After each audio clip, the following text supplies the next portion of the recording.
that's custom cars summed up in a sentence, isn't it? You've got to go 10 steps back in order to take 1 step forward. And then if you've got to take the next step forward, you need another 10 steps back. But you've also got to be 10 steps ahead in order to take the 10 steps back to go that step forward in the first place.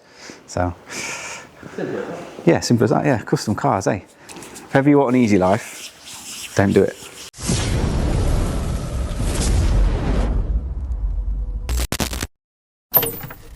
Just based off pictures of an F40 tank, this is where this came together.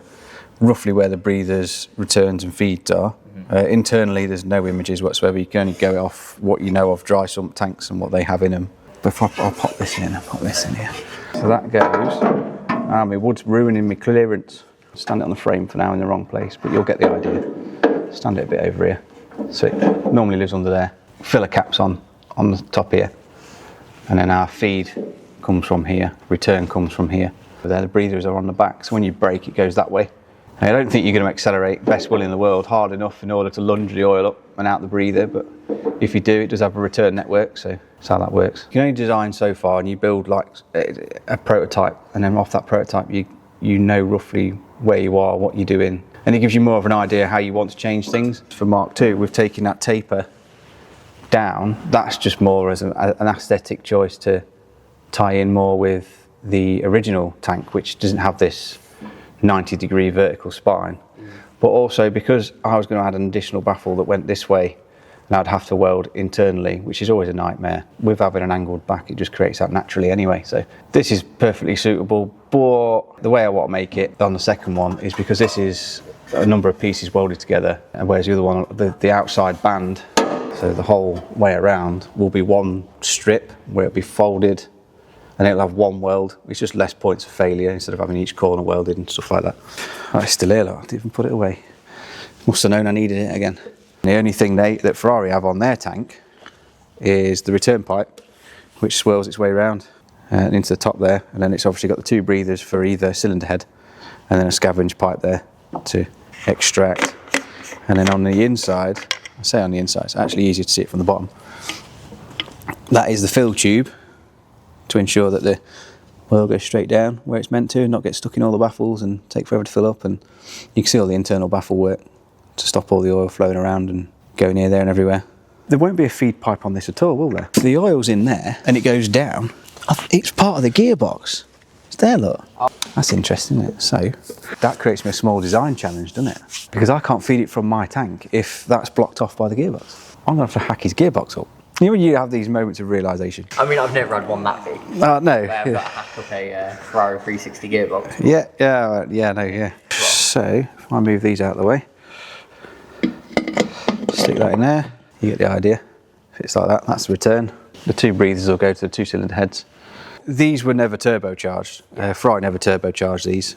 You can turbocharge them, but given where we're mounting it in the back of the F40, the engine location is already altered anyway, because the flange dictates where we can put the gearbox, which on the F40 is about here, meaning we've had to move the engine a lot further back, giving us a lot less room for the turbochargers, which live around here. And they're at an angle anyway, so the exhaust is going to come right over the top of the gearbox, which means this simply cannot be here. So we're going to blank that off.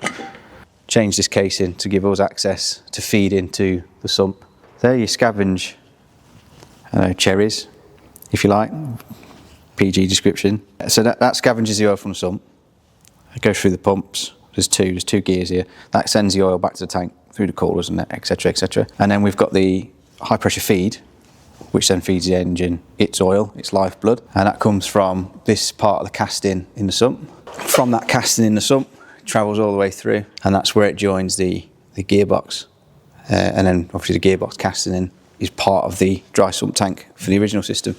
So that's how you'd normally get the oil feed. For us, and using an external tank, because we have to, we're going to have to get rid of this section of the gearbox casting. Imagine gearbox here. We're going to have to weld a fitting on there to allow us to join to it. Either blank that off and put the fitting in the side to make it easy, or however it ends up being. But in order to get the oil feed, we've got to take the gearbox off, chop the gearbox up, blank the gearbox up, before we can even think about putting an oil feed on in the first place. The mechanism in how it does that's the crank, that's driven by its keyway. It's got its own little keyway, little woodbuff key in there. It's driven by its own miniature chain with tensioner. All I'm doing It's taking a measurement so I can skim this off. Straight line and a bit of tube on each corner. Draw around it so it's nice and round. And I've got a nice round template. Then I'll use the template, measure all the way around it, fold it all as one piece, and then it'll just have one seam weld rather than each individual piece being welded. More points of failure. Ta-da! Round the corners off using a bit of tube. And the reason that's important is because I'll use the tube as a form tool to bend the outside edge. It's got to be a nice radius because aluminium doesn't like sharp corners, especially in the cold. And it is bloody cold. Yeah, it's pretty cold. That's that. It stands that way. Yeah. And this would be the other side. So I'm going to chop that much off. Loses capacity, but it acts as a natural baffle bowl to keep the oil there. Maths. So that's 500 by 95 divided by 2. Do you know what sort of, like, a general idea of tank size you want to be able to I want to be about 9.5 litres. Okay. I don't want 9.5 litres in total because we need 9.5 litres of oil in here, but we also need, there needs to be breather room, expansion room to throw itself around. And then I'm going to take up volume by putting in baffles and cylinders and tubes and this, that and the other. 500 by 98, 24. Okay, let's add all them together now. So that's a total. And we'll convert that to litres. So that's our surface area. And then I need to times it by the thickness, which I've just wrote 17, it's 90, because, yeah. And then you do 114,250 times the 90 gives us a total of 10.28 litres. So this is currently a 10.2815 litre tank. So it was 1415. The measurement's under here. Let me check. 1415 exactly, but we're not going to be exact. We're going to go over. Let's go to 1450. 90 mil, 90 mil, 90 mil, 90 millimetres. It's in my best interest to cut this as straight as possible because it means welding the other side on is going to be easier because one's got a nice machined guillotine finish and the other side will be me and my jigsaw finish. So as long as it isn't the surface of the Pacific Ocean, I shouldn't have too much difficulty getting the other lid on. Let's find out. I've got a lot of laser, but because I've dropped it, the laser goes that way. So don't follow the laser.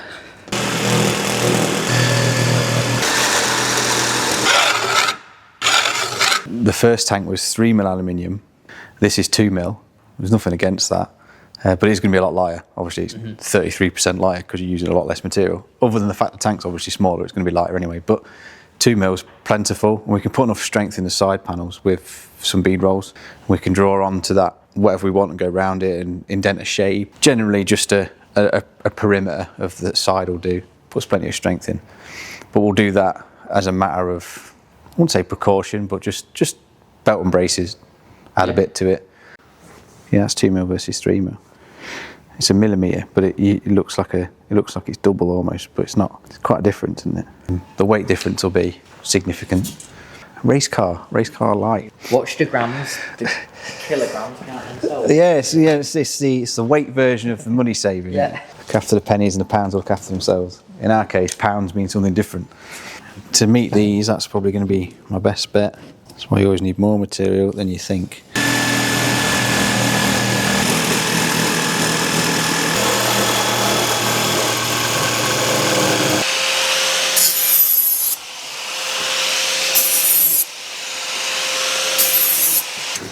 To be straight, I just want it to be neat.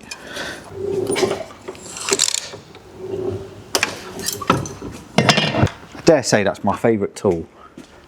Dare say. What, the guillotine? Yeah. Satisfaction factor.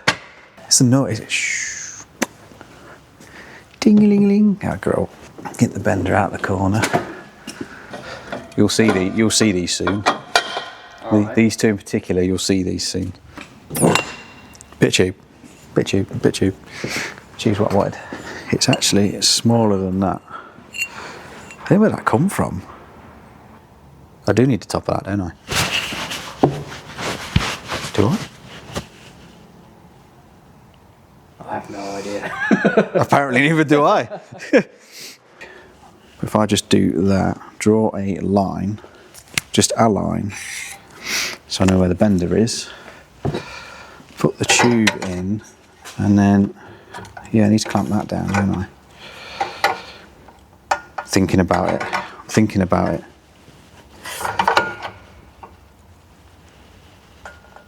It locked itself in the end. Got a radius bend out of it anyway.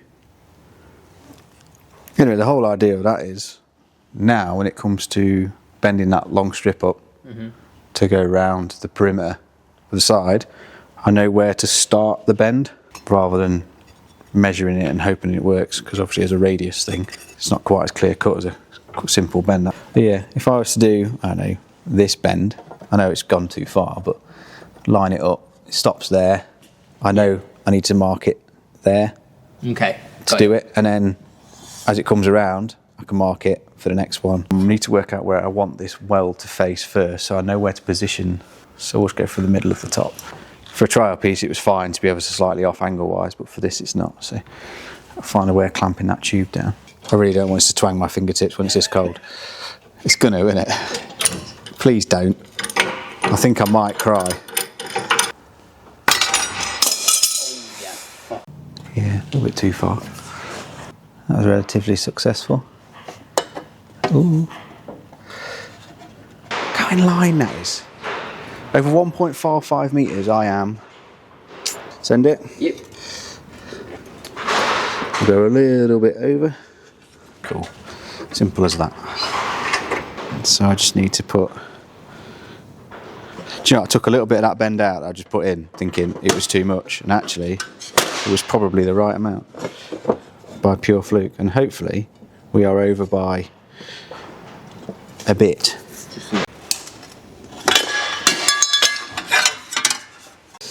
So we want the breather, we want the return around about there, and the fill down here in the corner.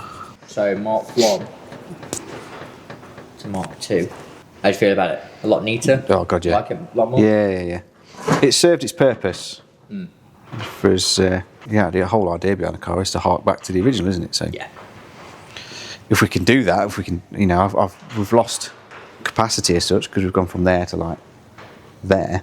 And chopped that off, but it's still sufficient capacity for us to. It's not just the cooler enough. There's an oil filter. There's a remote filter unit to fill as well. So that's even more lines to fill. So even more capacity. Yeah, we've got plenty there. Baffles for tank 2. Instead of them being close together, we're going to spread them out. So this is going to be a lower baffle, upper baffle, lower baffle. Will be down here now. This is going to be solid with only a hole suitable enough for the oil to fall through. And the reason it wants to be solid is any movement in the bottom, it stops it coming up, whereas at the minute there's quite a lot of movement room in this one. The return here, which would normally go into this baffled section here, which would be fine, as the fill is above it, not this side, it's actually this side. I don't want the filler to go through and then out the return pipe or out the breather pipe, so I've got a bit of a tube to come in there. There'll be a small diversion plate, I suppose, if you like, which then encapsulates the return to be guided down this side, which isn't represented by the little bit of cardboard, but gives you an idea. And then using that return plate, we'll have a channel there for the oil to go through, and then a channel there for the oil to go through, so that any oil up here can still get down, because it will be, because if it's a 10 litre tank, the oil level is going to be up here. Oil does need to get down as it's used, but then the return's not disturbed by the oil level, and there's no back pressure or anything like that. So that's the theory. We'll try and make it a reality in a bit of aluminium. I've put some baffle plates in there. I've got to trim that down, look, the size of it. But I'd rather have too much and be able to trim it than it'd be too short and wish it was longer, because you can cut it off, but you can't necessarily put it back. So I'm going to get them in place.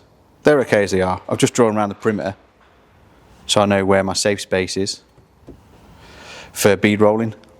I don't want to put too deep of a bead roll in, because if you don't put bead rolls can deform panels, and I don't want to be fighting with it to weld it on, because it's already, I cut this by hand with a jigsaw, didn't I? So it's not the flattest surface. It's definitely not there. I mean, to be fair, once I've bead rolled it, if it does go wavy, it might fit a treat. So, you know, a little bit of luck. What I don't have yet is the little strainer to go on the end, which is a shame. It should be here. About a week ago, it should be here, but.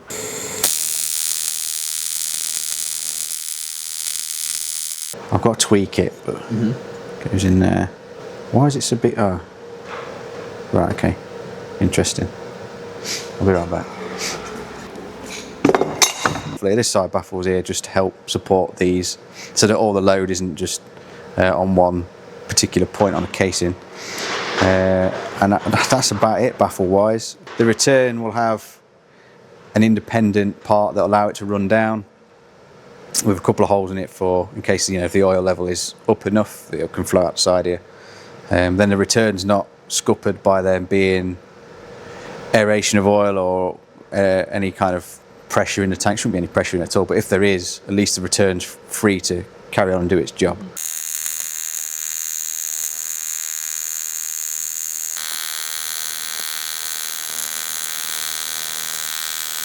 Now I know roughly where the baffles are. I say roughly, they're going to be there. I can mark a perimeter of where I don't want the bead rolls to do, because they're going to be inset bead roll, so I don't want them to get in the way of these. So I can bead roll it, put some strength in this panel, and weld them on.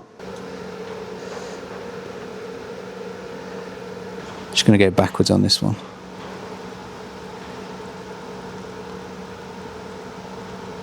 Right, can feed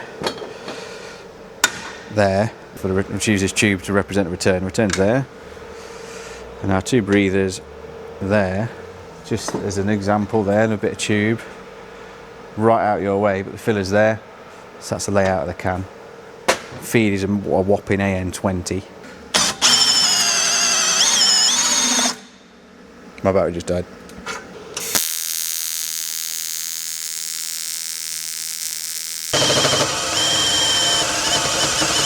How low do you want that to sit to that baffle? Do you want it to practically be on it? Or? It can be. The height's dictated by the roof and rear window section, because the lid is level with it.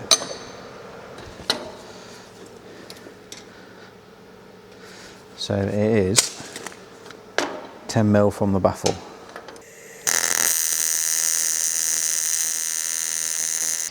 Cool. Let's check the height. So it's going to be about there.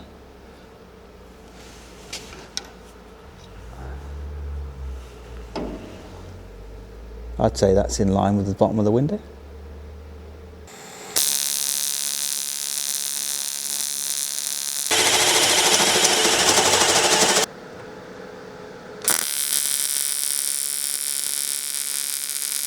Here, Mark 1, Mark 2. A lot more aesthetically pleasing, Mark 2. A lot more accurate as well to the original. Yeah, so the original was more this shape as well. Yeah, revised baffles, feed, return, breather, filler. The only thing I've got left to put on it is a drain. For oil changes, I'm not going to pop the sides on because I want to put it in the tank and flush it, make sure there's no aluminium chips in there or anything like that before I weld the sides on and seal it away for good. Then I'll pressure test it to make sure there's no leaks, not with like 3 bar of boost or anything daft like that. Yeah. Just, a couple of PSI, leave it overnight, come check it in the morning. If it's still there, which is good. So I'm going to go take these over to the car, just show you what they look like. It's going to sit there, and the filler should be up to near the back window there. And to carry on with the can, when I've welded the sides on, what I need to do then is apply some mounts similar to this, just much smaller, onto the chassis, which leads me nicely on to getting on with the chassis really. Yeah, say next video we'll be looking at cleaning up the chassis. Yeah, it's where it's been left bare, and then when it was damp because it wasn't protected. So get it all cleaned up. What's no good can go, and it'll get new. If they've got to come off and be cleaned, so be it. But we're going to clean all these bits up, get them all in primer, so that doesn't happen again. And just generally tidy some bits up. I get some of the mounts in, so I've already started putting the floor in there. The extra mounts there for the oil tank. Well, next time you'll see it will be when I'm bolting it to the car. And then the fuel tanks are coming up after that, so we'll look at getting some mounts in there for the fuel tanks as well.